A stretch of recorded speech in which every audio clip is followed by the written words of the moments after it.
প্রিয় দেশবাসী, আমি আজ আপনাদের সামনে দাঁড়িয়েছি বাংলাদেশ জামাত ইসলামের আমির হিসাবে না। আমি দাঁড়িয়েছি স্বাধীনতার 54 বছরে দফায় দফায় স্বৈর শাসনের কবলে পড়ে যে মানুষগুলা তাদের আপনজনকে হারিয়েছে, আমি তাদের একজন হয়ে আপনাদের সামনে দাঁড়িয়েছি। আমি আপনাদের সামনে দাঁড়িয়েছি যেই মানুষগুলা গুমের শিকার হয়েছে, সেই মানুষগুলা দুটি পরিবারের হয়ে। আমি আপনাদের সামনে দাঁড়িয়েছি ওই শিশুর হয়ে, গরিবের ঘরে জন্ম নেওয়ার কারণে তার কপালে শিক্ষা জুটে না, পথ হারিয়ে সে এক পর্যায়ে অন্ধকার জগতে, অন্ধকার গলিতে ঢুকে যায়। আমি সেই সুবিধা বঞ্চিত শিশুর পক্ষ হয়ে এখানে দাঁড়িয়েছি। আমি দাঁড়িয়েছি রাস্তাঘাট পরিচ্ছন্নতার কাজে যে সমস্ত কর্মীরা রক্ত পানি করা, ঘাম ঝরা, কিন্তু তারা তাদের শ্রমের ন্যায্য পাওনাটা পান না, সমাজ যাদেরকে সম্মানের চোখে দেখে না, আমি তাদের সম্মান ফিরিয়ে দেওয়ার জন্য এখানে দাঁড়িয়েছি। আমি দাঁড়িয়েছি ওই সমস্ত শ্রমিক সমাজে, আমার ভাই বোনদের জন্য, গার্মেন্টস শ্রমিক থেকে শুরু করে যত পর্যায়ে শ্রমিক অঙ্গন আছে, যাদের উপর বৈষম্য করা হয়, অবিচার করা হয়, তাদের একজন হয়ে তাদের অধিকার প্রতিষ্ঠার জন্য দায়িত্ব নিয়ে আমি এখানে দাঁড়িয়েছি। চা বাগানের শ্রমিকরা যুগ যুগ ধরে দুইটা বড় নিয়ামত থেকে তারা বঞ্চিত, একটা শিক্ষার আলো আর একটা স্বাস্থ্য সেবার অধিকার। এই দুইটা থেকে তারা যুগ যুগ করে বলছে। আমি দাঁড়িয়েছি তাদের হয়ে। আমি দাঁড়িয়েছি বিগত দুঃশাসনের সময় স্টক মার্কেট লুট হয়ে যেই সমস্ত মানুষরা নিহত হয়েছেন, আত্মহত্যা করেছেন, সেই দুটি পরিবারের পক্ষে বিচার চাইতে আমি আপনাদের সামনে দাঁড়িয়েছি। প্রিয় দেশবাসী, আমি দাঁড়িয়েছি ব্যাংকগুলো লুট করে আজকে লক্ষ গ্রাহকের, কোটি গ্রাহকের টাকা যারা চুরি করে বিদেশে পালিয়েছে অথবা বর্তমানে কারাগারে আছে, তাদের কারণে আজকে যাদের জীবন তছনছ হয়ে গিয়েছে, আমি তাদের হয়ে আপনাদের সামনে দাঁড়িয়েছি।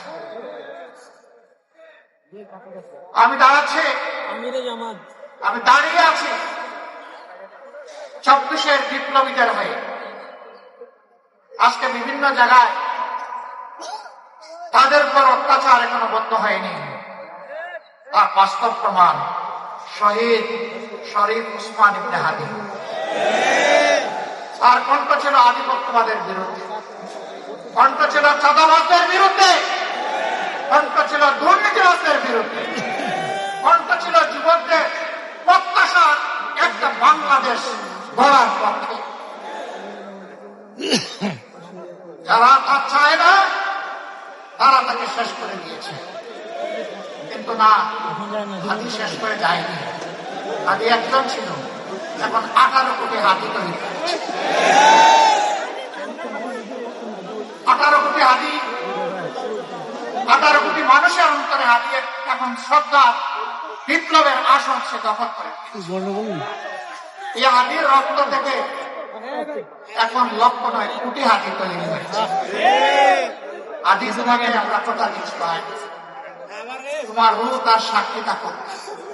তুমি যে স্বপ্ন নিয়ে লড়াই করতে নেমেছিলে, এই স্বপ্ন বাস্তবায়ন না হওয়া পর্যন্ত আমরা লড়াই থামাবো না। আমরা আমাদের যুবকদেরকে, আমাদের তরুণ তরুণীদেরকে প্রফেশনাল শিক্ষা দিতে চাই। আমরা তাদেরকে নৈতিক শিক্ষা দিতে চাই, যেই শিক্ষা প্রত্যেকটি নাগরিককে দেশপ্রেমিক হতে শিখাবে ইনশাআল্লাহ। স্বার্থপর হতে শিখাবে না, আত্মকেন্দ্রিক করবে না, সমাজের প্রতি দায়বদ্ধতা শিখাবে। সেই শিক্ষাটা আমরা তাদেরকে দিব ইনশাআল্লাহ। আর ওই শিক্ষা দিব যেটা সার্টিফিকেট তৈরি করে না, বরঞ্চ যেটা দক্ষতা তৈরি। সেই দক্ষতার হাত পড়ে তাদের হাতে বাংলাদেশ তুলে দেব। তাদের হাতে খয়রাতি কোনো অনুদান আমরা তুলে দিয়ে তাদেরকে অপমান করতে চাই না। আমাদের যুবক সমাজকে আমরা সম্মানিত করতে চাই। তারা দেশ গড়ার কাজে অংশ নিবে আর বুক ফুলিয়ে বলবে, আমি কারো অনুদানে নয়, বরং আমি আল্লাহর দেওয়া সামর্থ্য অনুযায়ী আমার দেশকে আমি দিয়ে চলেছি, অবদান অব্যাহত রাখবো। এই দেশ গড়ার আমিও একজন নাগরিক এবং একজন কারিগর। আমরা ওই ধরনের কোন কার্ডের ওয়াদা দিচ্ছি না। 2000 টাকা দিয়ে একটা পরিবারের কোন কিছু সমাধান হবে?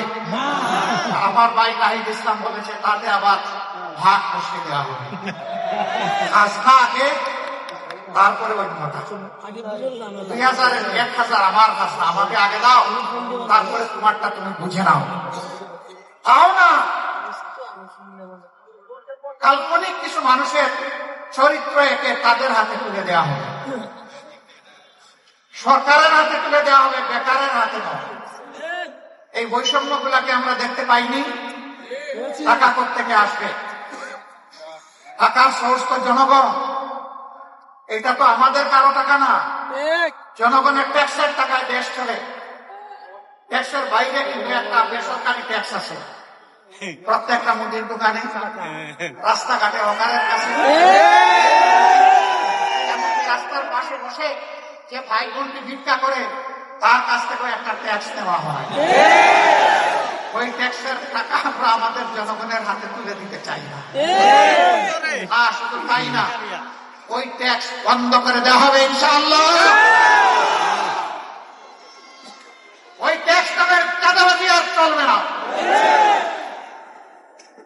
আমরা বাস্তব চিত্র দেখি, গাড়ি থেকে টাকা নিচ্ছে, বলে এটা কি? বলে এটা রাজনৈতিক যারা। আপনি কোন দলের? একটা বলেন নাম, তো পাশ করে বলে দেন। আবার কেউ নাম বলার আগে করে দেন না টাকা, নামের কি দরকার হবে? আমি কারে টাকা দিচ্ছি এটা আমার জানতে হবে না? বাপটা এমন যে আজকে জানার দরকার নাই, হাসরের দিন জানবেন। সম্মানিত ভাইরা, আমরা ঘোষণা করেছি চাঁদা আমরা নিব না, দিব না ইনশাআল্লাহ। আমরা বলেছি দুর্নীতি আমরা করব না এবং দুর্নীতি কাউকে করতেও দেব। আমরা বলেছি ইনসাফ প্রত্যেকের জন্য জাতি, ধর্ম, দল নির্বিশেষে নিশ্চিত করা হবে। ইনসাফ এখন থেকে আর টাকা মূল্যে বিক্রি করা হবে না ইনশাআল্লাহ। সেই বাংলাদেশটাই আমরা করতে চাচ্ছি, যেই বাংলাদেশ হবে শিশু, যেই বাংলাদেশ হবে তরুণ তরুণী, যেই বাংলাদেশ হবে যুবক যুবতীর, যেই বাংলাদেশ হবে একজন মুসলমানের, একজন হিন্দু, একজন বৌদ্ধ, একজন খ্রিস্টানের, যেই বাংলাদেশ হবে আপামর জনগণের, যেই বাংলাদেশ হবে শ্রমিকদের, যেই বাংলাদেশ হবে কৃষকদের, যেই বাংলাদেশ হবে সকল ক্ষেত্রে পেশাজীবী। আর এমন বাংলাদেশ নিয়ে গর্ব করবে আর বলবে আমি একজন বাংলাদেশী। সেই বৈষম্যহীন বাংলাদেশ আমরা করতে চাই ইনশাআল্লাহ। আপনারা এই বৈষম্যহীন বাংলাদেশ গড়ার জন্য প্রস্তুত? আজ থেকে 10 দলের যার যেখানে প্রতি সেইটার পক্ষে আপনারা সর্বশক্তি নিয়োগ করেন। আপনারা ন্যায়ের পক্ষে, ইনসাফের পক্ষে আগামী 12 তারিখ একদিকে রেফারেন্ডামে হা, গণভোটে হা, আর এই 10 দলের প্রতীকে হা, এই দুই জায়গায় হা দিয়ে জনগণের বিজয় ছিনিয়ে আনবেন ইনশাআল্লাহ। এই বিজয় কোনো পরিবারের হবে না, এই বিজয় কোনো গোষ্ঠীর হবে না, এই বিজয় হবে আপামর জনগণের ইনশাআল্লাহ। সম্মানিত ভাইরা, কার কার ঘরে নারী নাই একটু হাত তুলে? মা বোন নাই কার কার ঘরে? একটু হাত তুলে। একটাও হাত। নারী পুরুষ মিলেই সমাজ। মায়েরা সম্মানের জাতি। মা ছাড়া দুনিয়ায় 2 জন মাত্র পয়দা হয়েছেন, হযরত আদম আলাইহিস সালাম এবং হযরত হাওয়া আলাইহিস সালাম। আর কোন মানব সন্তান দুনিয়ায় আসেন নাই মার পেট ছাড়া। সুতরাং আমরা সবাই মায়ের কাছে নিই। আচ্ছা, বাপের পেটে জন্ম নিয়েছেন একজন, দেখে হাত তুলুন তো, এরকম কেউ আছে? তাও বাপের বুকের দুধ খেয়েছেন একজন, হাত তোলেন? নাই। তাহলে এই 2 জায়গায় মারা কহন না, তাদের কোন তুলনা নাই, তারা অতুলনীয়। আমরা সেই মাদেরকে সম্মানের জায়গায় রাখতে চাই। কর্মক্ষেত্রে তারা সম্মানের সাথে ইনশাআল্লাহ তারা তাদের দায়িত্ব পালন করবেন।